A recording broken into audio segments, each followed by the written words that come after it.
Hello, everyone. Oh, God, not again. So, predictably, Trump's attention span had run out on Iran and on Venezuela. So, he's bringing back the discussion of Greenland and berating NATO and saying that we're going to have peace in Ukraine at any point now.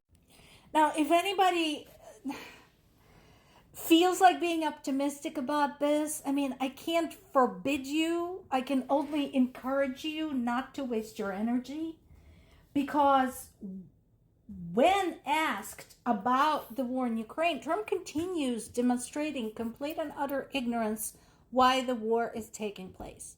He keeps saying things like, "Oh, I'm just tired of people killing each other." Yes, Donald, we're tired of people killing each other too. Do you understand that some of those people showed up in Ukraine? Nobody wanted them there, and they started killing Ukrainians. So Ukrainians were forced to defend themselves and turn around and kill those people who came in. Do you understand that? I don't think he does. I really don't. So, again, I think we are playing out the same scenario we've seen multiple times. As I said yesterday, during that hour and a half conversation with Putin, he probably promised him something. And now he's going to try and get it. And it's not going to work because, again, the suggestion is surrender. Or at least freezing the front lines where they are now, which means surrendering some of Ukrainian territory, which Ukraine is not going to do. Because why would it do that? Especially since it's managed to so successfully wreak havoc with Russia's economy and Russia's particularly pet industry, oil and gas industry, and fight it to a standstill at the front lines. A friend of mine who lives in Poland, but he and I both grew up in Ukraine, so he's very well versed, and he's one of my sources of information on the subject. He said, we're almost hoping that Trump would just stop helping, because everything he touches turns to shit. Evidence, U.S. soccer match with Belgium. Yeah. So, can he just please pretend like this is not happening and go play with something else and just stop trying to help? Because he's just making things worse. Now, in the past, over the last 4.5 years of my covering the events in Ukraine daily, I said many times that I'm not a fan of Zelensky. And I cited my reasons. And I got a lot of grief for it, including a lot of hate mail. How dare I? He's a hero. And I explained myself that I said that, first of all, he is still very inexperienced as a politician. And he has done a lot of growing up during the time of war, but he also fucked up a lot of things approaching the war, which had cost us lives and had cost us territory. Also, this is what this article talks about, or rather the other side of it. Zelensky has a well-known propensity for nepotism.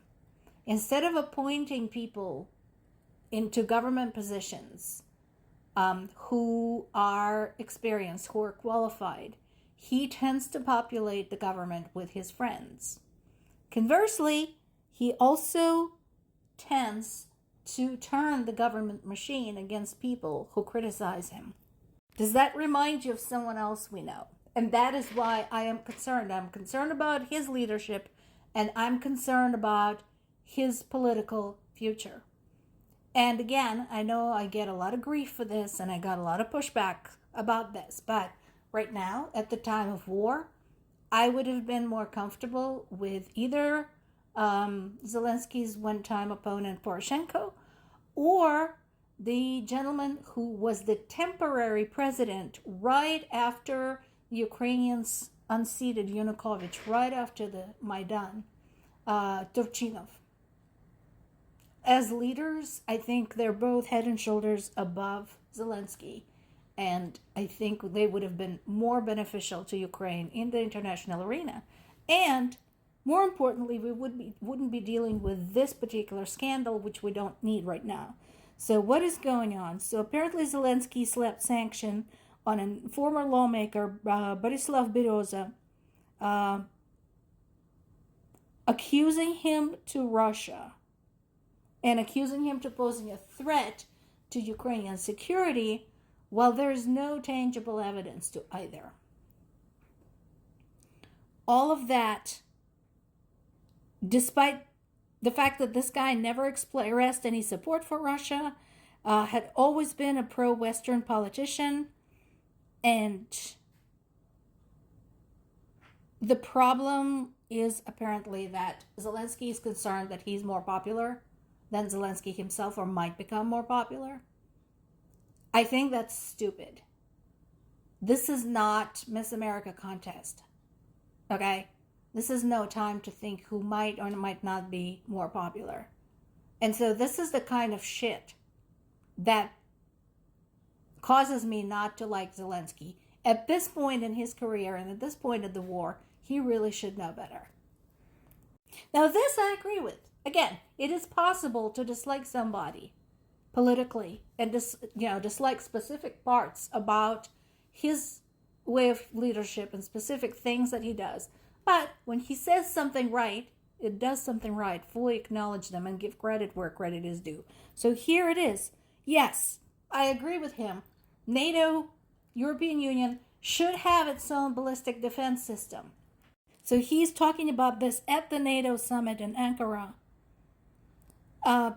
following the deadly strikes by ballistic missiles against Kyiv, because Ukraine ended up short on Patriot PAC-3 interceptors, which have the ability to shoot down ballistic missiles. And so this is the same thing I said yesterday. While Europe is still sitting back and trying to figure out what to do, imagine if some of this shit starts flying out over into your territory, because we already had stuff fly over into the Romanian airspace, into Baltic airspace, into Polish airspace. This is not a matter of if, it's a matter of when. And what have you got to show for it? Or rather, what have you got to show to defend yourselves against it? And once again, Zelensky pleaded with the allies to please let Ukraine have more air defense missiles. And again, I agree with him. This is a legitimate request.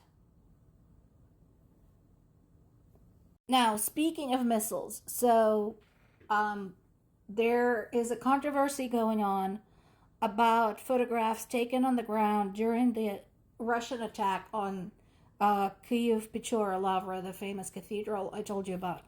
Now, here's the thing. So, Russia introduced 2 fake AI modified photographs in order to imply that the extent of the damage to the cathedral was exaggerated by Ukrainians, that they did this on purpose. They possibly even set the cathedral on fire themselves and then took pictures. So this article on Kyiv Independent talks about this in depth and talks about the fact that no, the fire actually had occurred, and shows the photographs that were generated by Russia and one of the photographs that was taken on the ground. Here's the thing, folks. Had it been just one photo, I can see how people would ask questions, but it's not just one photo. There's also hours, literally hours of video taken by a priest from the cathedral who wanted to make sure this was documented. So there's no doubt that the Lavra has been attacked and it has been severely damaged. Positive news. 8 Russian Shadow Fleet tankers have been hit in the Sea of Azov.